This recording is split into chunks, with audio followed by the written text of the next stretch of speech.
오늘도 말씀을 통해 하나님의 은혜가 충만하게 임하기를 주님의 이름으로 간절히 축원드립니다. 아멘. 예수님께서 기도하고 있던 것을 보고 있던 제자들 중에 한 사람이 예수님께서 기도를 마치시자 기도를 가르쳐 달라 예수님께 요청했습니다. 요한이 제자들에게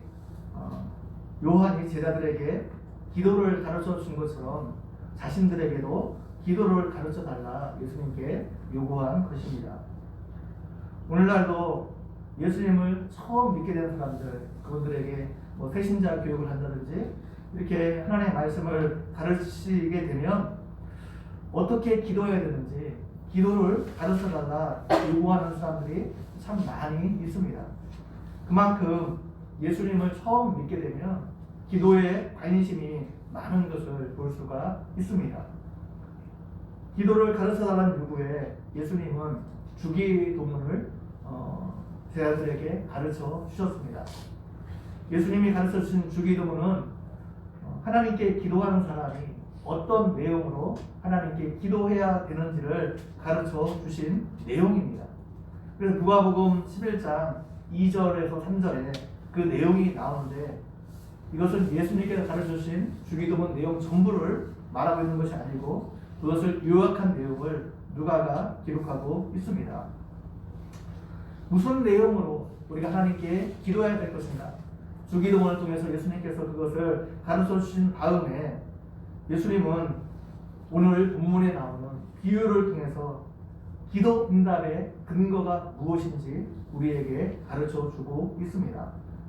다시 말하면 우리의 기도가 왜 응답될 수밖에 없는지에 대해서 오늘 비유에 대해서 예수님께서 말씀해주고 있는 겁니다. 어떤 사람에게 이제 모든 사람이 잠들어 있는 한밤중에 여행 중에 있는 친구가 찾아왔습니다. 그 친구에게 먹을 것을 주어야 되는데 문제는 집에 먹을 것이 하나도 없었습니다. 그래서 옆집에 있는 친구에게 가서 내 친구가 여행 중에 왔는데 내가 먹을 것이 없으니 떡 세 덩이를 구워달라. 그렇게 옆집 친구에게 요청하면 그것을 거절할 수 없을 것이라 예수님께서 말씀하셨습니다. 나를 괴롭게 하지 말라. 문이 닫혔고 아이들이 나와 함께 침실에 누웠으니 일어나 내게 줄 수 없노라. 이렇게 말하지 못할 것이라는 말씀입니다.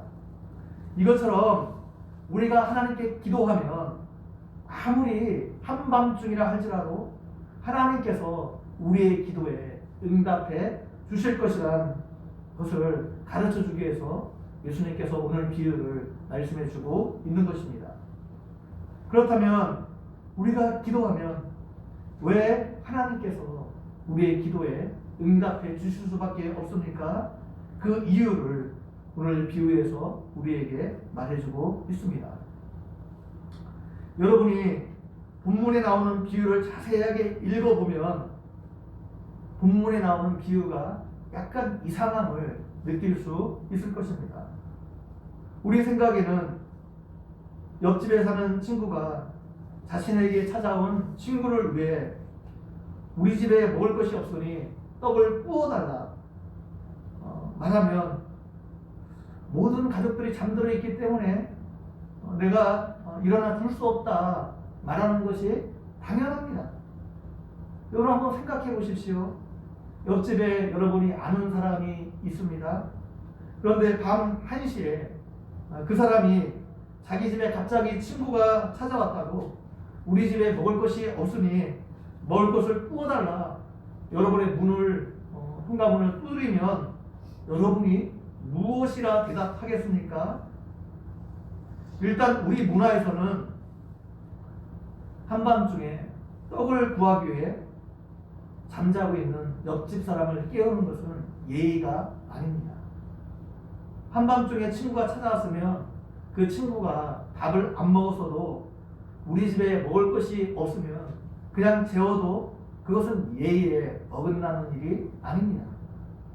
한밤중에 찾아온 친구가 그 집에 먹을 것이 없는데 나에게 먹을 것을 주지 않았다고 뭐 그 친구에게 뭐라고 말할 수 있는 처지도 아닙니다. 한밤중에 찾아왔다는 것 자체가 예의에 어긋나는 일이기 때문에 그렇습니다. 그 친구에게 먹을 것을 주기 위해 옆집에 가서 옆집에 있는 친구를 깨우는 것, 이건 더더욱 그 예의에 벗어나는 일입니다. 당시 이스라엘의 집 구조는 오늘날 우리가 살고 있는 집 구조와 달랐습니다. 오늘날처럼 방이 여러 개 있어서 각자의 공간을 가지고 있지 않았습니다. 한 공간에서 부모와 자녀 모든 식구가 잠을 함께 잤습니다. 그래서 떡을 구하기 위해서 주인만 깨울 수 없었습니다. 그 집안 모든 식구가 깰 수밖에 없었습니다. 더욱이 떡을 주기 위해서 주인이 일어나면 모든 식구가 함께 잠을 설칠 수밖에 없었습니다. 우리 문화에서는 한밤중에 자기에게 찾아온 친구를 위해 옆집에 가서 떡을 구하는 행위, 이거는 대단히 뻔뻔스러운 행동입니다.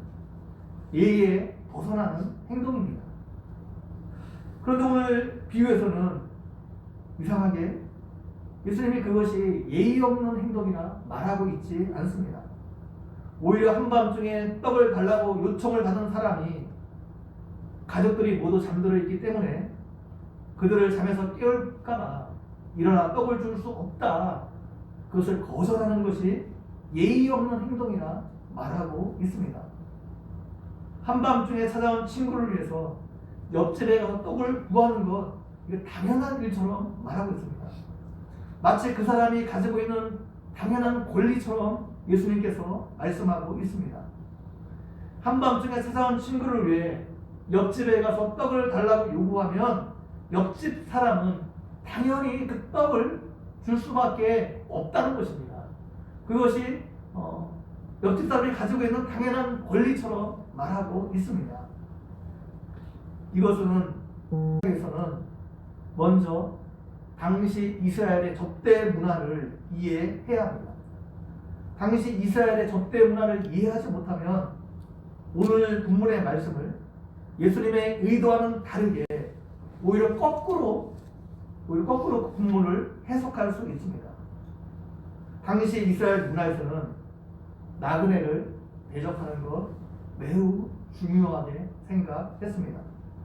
어떤 마을에 외부에서 다른 사람이 방문하게 되면 그 사람을 위해 최선을 다해 섬겨 주어야 했습니다. 최상의 대접을 해야 됐어요.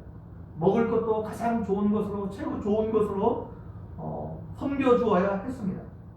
그렇게 하지 않으면 그 집안의 수치일 뿐만 아니라 그 마을 전체의 수치가 되었습니다. 그래서 어떤 집에 손님이 찾아왔을 때 그 손님을 잘못 대접하면 그 마을에 수치를 주었다는 죄로 그 사람이 그 마을에서 쫓겨날 수도 있었습니다. 당시 이스라엘에서는 이렇게 손님 접대하는 것을 아주 중요하게 생각했습니다. 이것은 아브라함이 선사를 대접한 것에서 엿볼 수 있습니다. 창세기 18장에 보면 아브라함이 자신의 장막에 찾아온 세 사람을 극진히 대접하는 장면을 볼 수 있습니다.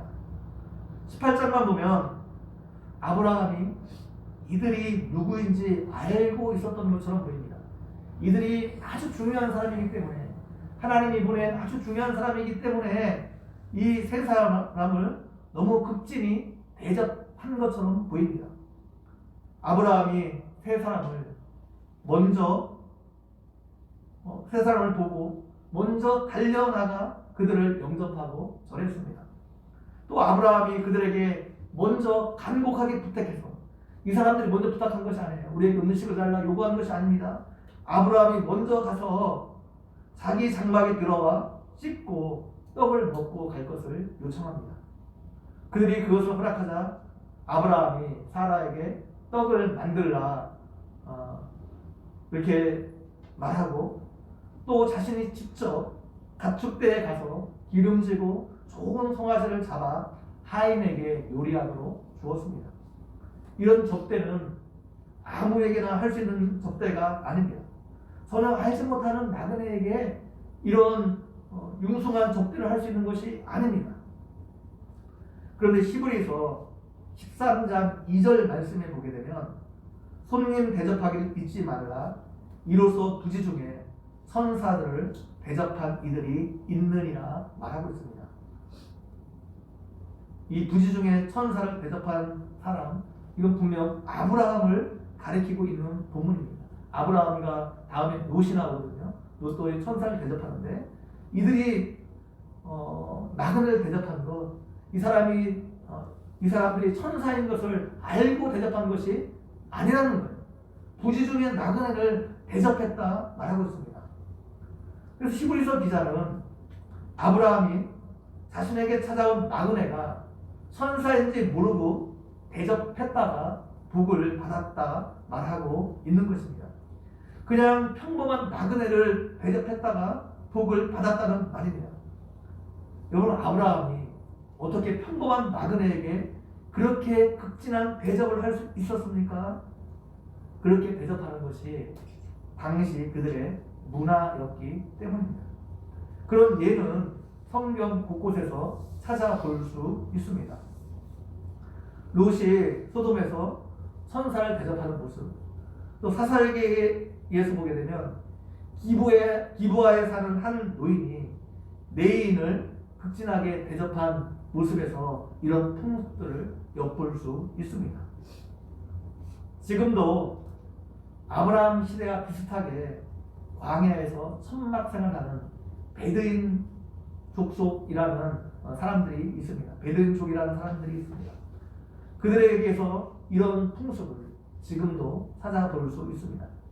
그들이 광야 생활하다가 나그네가 찾아오게 되면 그 나그네가 누구인지 묻지도 않고 따지지도 않고 3일 동안 극진하게 최선을 다해 그 사람을 대접한다고 합니다.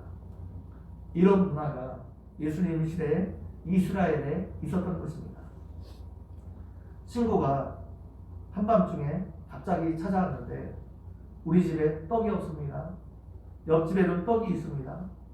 그 옆집에 가서 내 친구가 여행 중에 찾아왔으니 떡을 달라 말했는데 옆집 친구가 지금 식구들이 잠들어 있기 때문에 그들을 깨울 염려가 있으니 줄 수 없다. 내일 다시 오라. 그렇게 말하면 그 옆집 사람이 수치를 당하게 된다는 말입니다.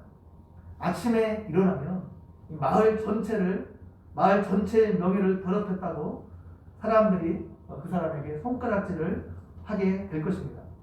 그 사람을 위해 마을 전체가 부끄러움을 당하게 될 것입니다. 그래서 친구가 찾아왔을 때, 여행에 찾아왔을 때 옆집에 가서 떡을 구하게 되면 반드시 얻을 것이라는 거예요.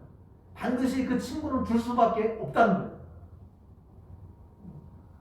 그것이 떡을 주는 것이 그 사람의 의무이기 때문에 그렇습니다.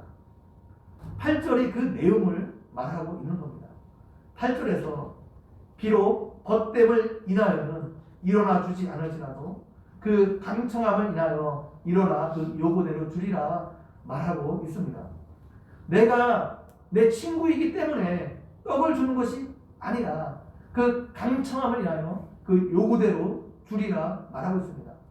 내가 내 친구이고 내가 평상시에 나에게 잘해주었기 때문에 나를 선배했기 때문에 떡을 주는 것이 아니라 그 강청함 때문에 주는 것이라 말하고 있습니다. 여러분, 그렇다면 강청함, 이것이 무슨 뜻입니까? 우리말 성경 번역도 그렇고 모든 영어 성경 번역도 이 강청함을 끈질김이라 번역하고 있습니다. 그래서 여러분이 이 본문을 가지고 말씀을 들을 때 하나님께 끈질기게 간절하게 기도하면 응답 받을 것이라는 말씀을 많이 들었을 것입니다. 그래서 끈질긴 기도, 간절한 기도, 그런 기도의 중요성을 말할 때 이 본문으로 설교하는 것을 여러분이 많이 들었을 것입니다. 물론 하나님께 끈질기게 기도하는 것이 중요합니다. 누가복음 18장에서 뭐 끈질긴 기도에 대해서 잘 나오고 있는데 그냥 중요합니다. 그런데 오늘 본문에서 예수님께서 기도에 대해 가르치고자 하는 내용은 그것이 아닙니다. 만약 오늘 본문을 가지고 끈질긴 기도에 대해서 설교하는 것은 오히려 예수님의 가르침에 대해서 반대로 해석하고 있는 겁니다. 저는 예수님은 그런 거를 말하고 있지 않은데 오히려 예수님의 해석을 거꾸로 하고 있는 겁니다. 예수님은 하나님께서 우리의 기도에 응답을 주시는데 어떤 조건 때문에 응답을 주시는 것이 아니라 오늘 본문에서 말하고 있기 때문에 그렇습니다. 예수님은 벗됨이 아니라 강청함 때문에 응답을 주는 것이라 말하고 있기 때문에 그렇습니다. 벗됨이라는 게 뭐예요? 아까 말한 것처럼 평소에 잘해주었기 때문에 떡을 주는 것이 아니라는 거예요.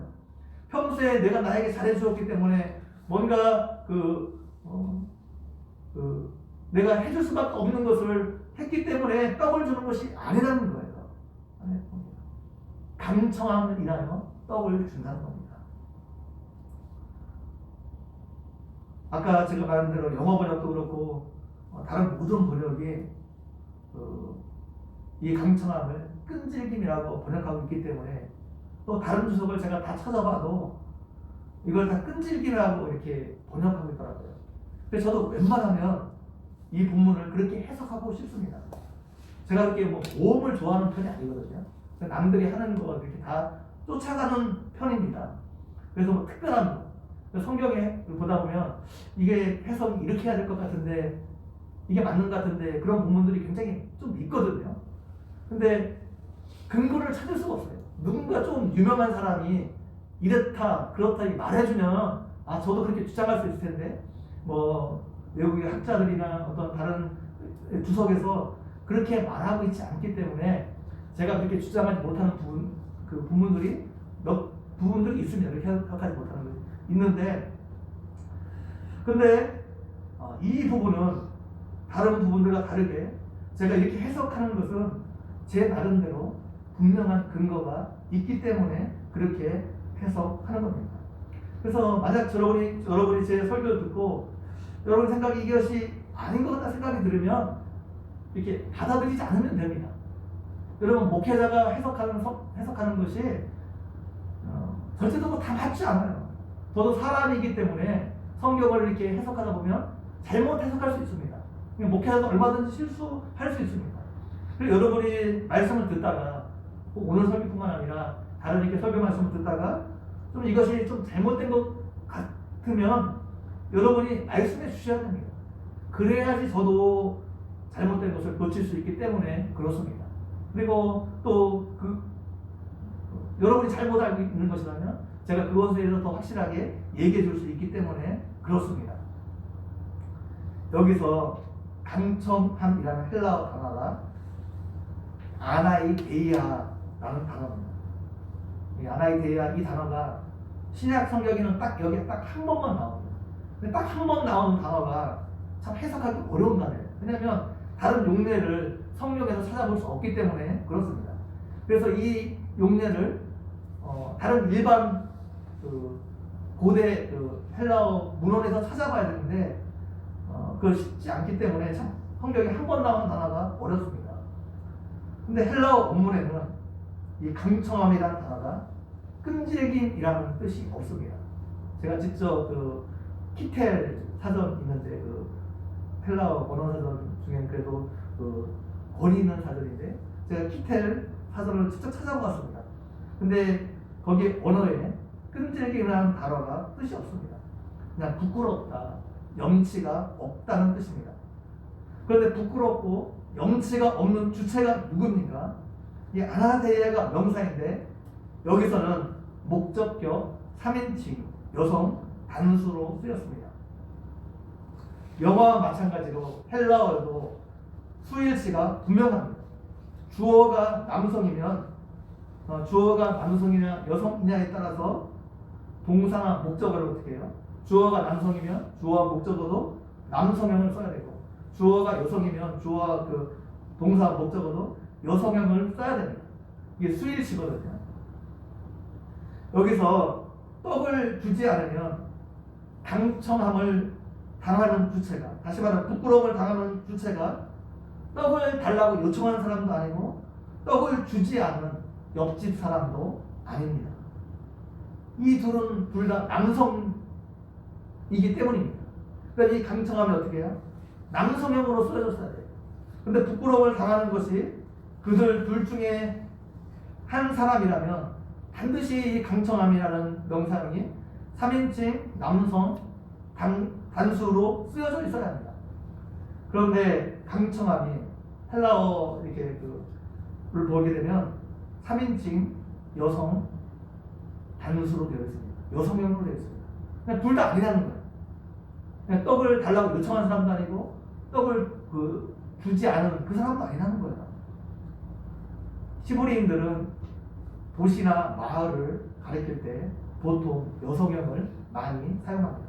근데 예루살렘을 가리키는 말이 시온인데 시온이 여성형이에요. 예루살렘을 가리킬 때 예루살렘도 여성형입니다. 여성형 동사들. 그래서 여기서 부끄러움을 당하는 것은 그 마을입니다. 마을 전체 사람들이 부끄러움을 당한다는 거예요. 그래서 그 마을이 부끄러움을 당하지 않게 하기 위해서 그 친구를 위해 옆집 그 사람이 떡을 요구하면 당연히 줄 수밖에 없다는 것입니다. 근데 내가 벗됨을 인해서 주는 것이 아니라 내가 떡을 주지 않으면 어떻게 해요? 친구를 찾아온 여행 중에 찾아온 친구를 위해 요청한 그 사람에게 떡을 주지 않으면 그 마을 전체가 부끄러움을 당하는 거예요. 아침에 부끄러움. 그래서 내가 어쩔 수 없이 떡을 줄 수밖에 없다는 말입니다. 그 뜻이. 그래서 한밤중에 친구가 찾아왔을 때 옆집에 가서 떡을 구하는 것, 이건 내가 가진 당연한 권리라는 거예요. 당연한 권리라는 겁니다.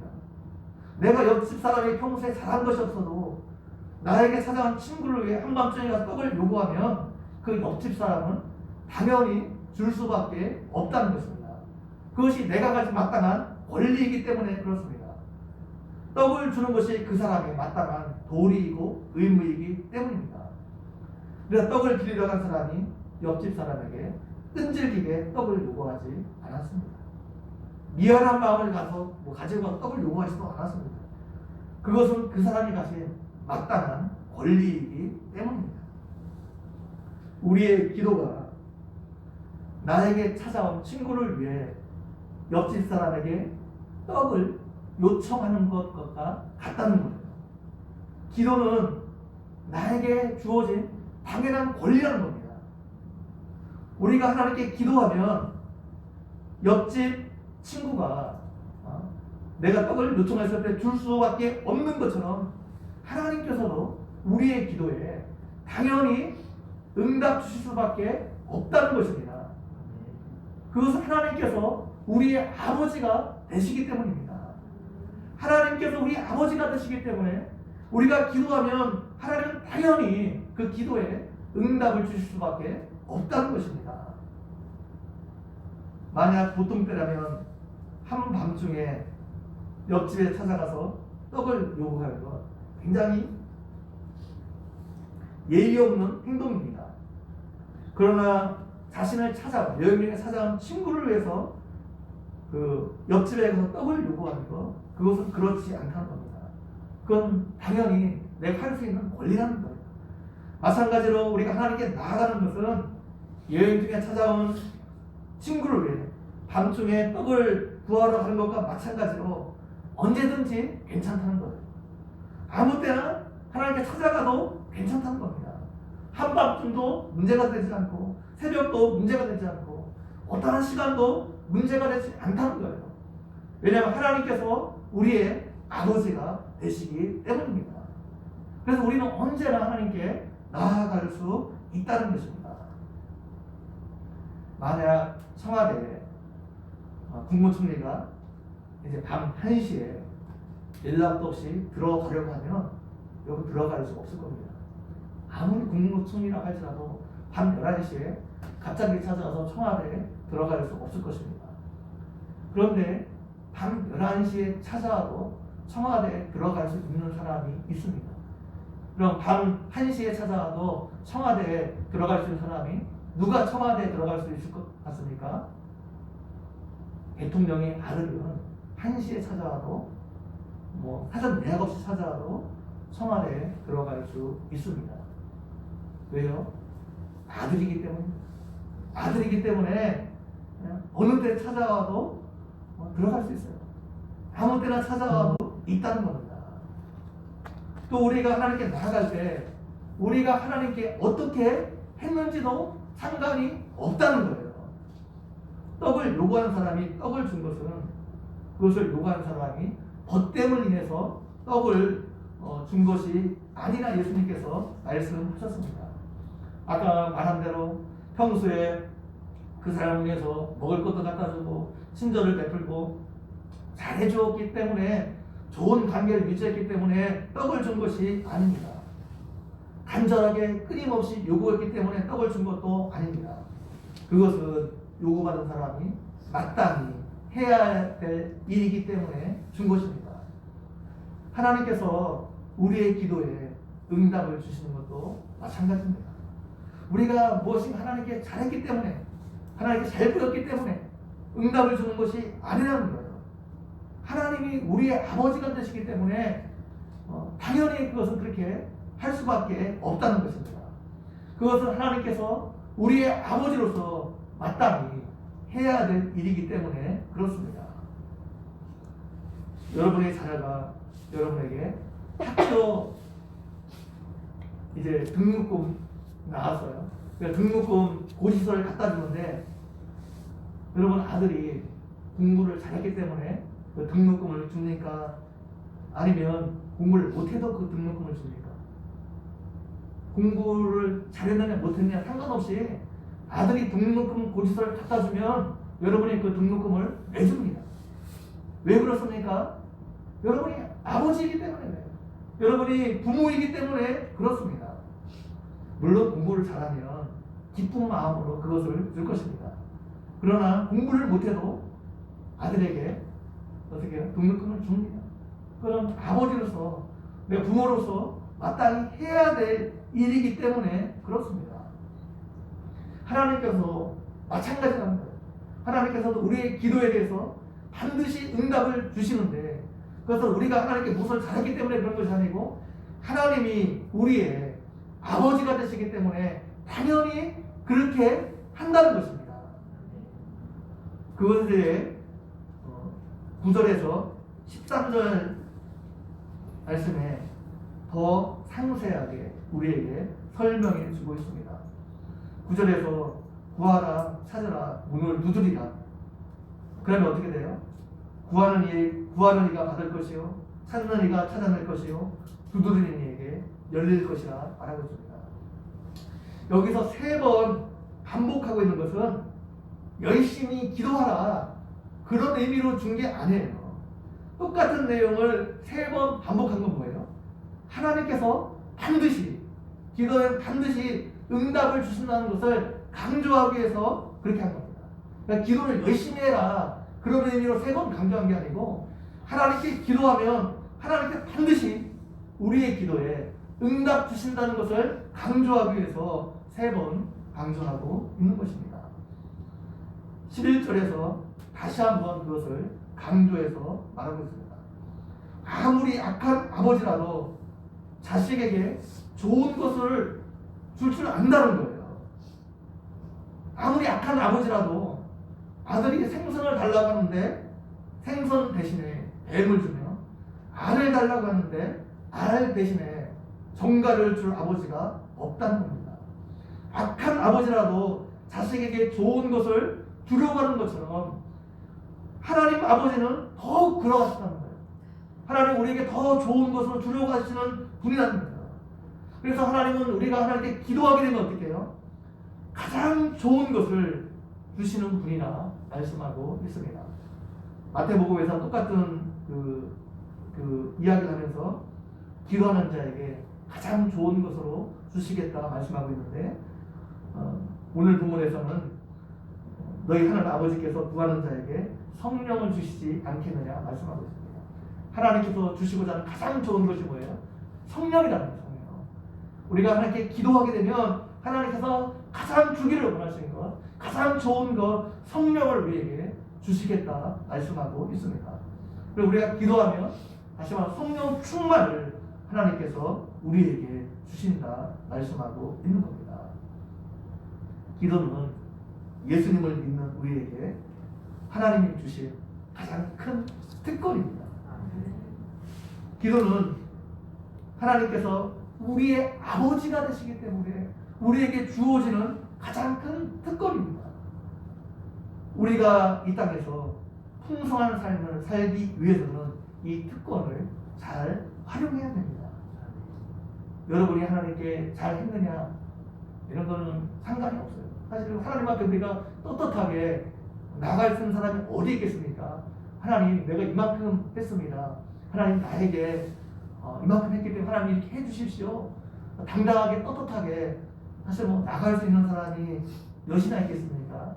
뭐 그런 사람이 꼭 있을 수 있습니다. 그러나 우리는 모두 하나님 앞에 사실 뭐 매우 부끄러운 존재입니다. 그럼에도 불구하고 우리가 하나님 앞에 담대하게 나갈 수 있는 것, 담대하게 나가서 요구할 수 있는 것은 하나님께서 우리의 아버지가 되시기 때문입니다. 아버지가 되시기 때문에 우리가 기도하면 반드시 그 기도에 하나님께서 응답해 주십니다. 새해에는 여러분에게 주어진 이 기도의 특권을 더 많이 이용했으면 좋겠습니다. 그래서 올 한 해도 기도의 응답이 더 풍성한 한 해가 되었으면 좋겠습니다. 그래서 여러분이 기도함으로 무엇보다도 여러분이 성령 충만을 받았으면 좋겠습니다. 그래서 올 한 해도 능력 있는 삶 살아가는 여러분 모두가 되기를 주님의 이름으로 간절히 축원드립니다.